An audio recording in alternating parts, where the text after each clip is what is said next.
के शुरू से मसले फंसे हुए, क्योंकि जो 2019 का एग्ज़ाम था वो भी हमारा लेट हुआ है, ठीक है। उसके बाद 2020 में एग्ज़ाम होना था, उन्होंने एग्ज़ाम नहीं दिया, ठीक है। और 2021-22 आ गया है और एक साल के एग्ज़ाम के बाद ना उस साल के सप्ली के एग्ज़ाम हो रहे हैं, ना हमें सेकेंड ईयर के सप्ली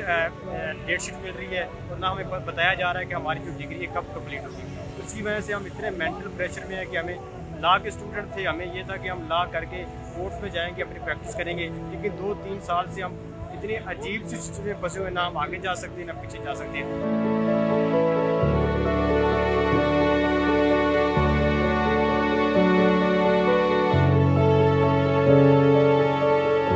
पार्ट 1 के जो हमारे एग्जाम हुए हैं, एक तो वो भी लेट हुए, फिर उसका रिजल्ट भी तकरीबन 14 माह के बाद आया और अभी तक पार्ट 1 के सभी के भी एग्जाम नहीं हो सके। इसलिए हम सब स्टूडेंट्स इकट्ठे हुए थे कि हम चाहते हैं कि अब जो टाइम वेस्ट हो चुका है उसको कंपनसेट किया जाए, हमारे कंपोजिट एग्जाम्स करवाए जाएँ और हमारा सेशन जो है एज सून एज पॉसिबल जो है कंप्लीट करवाया जाए।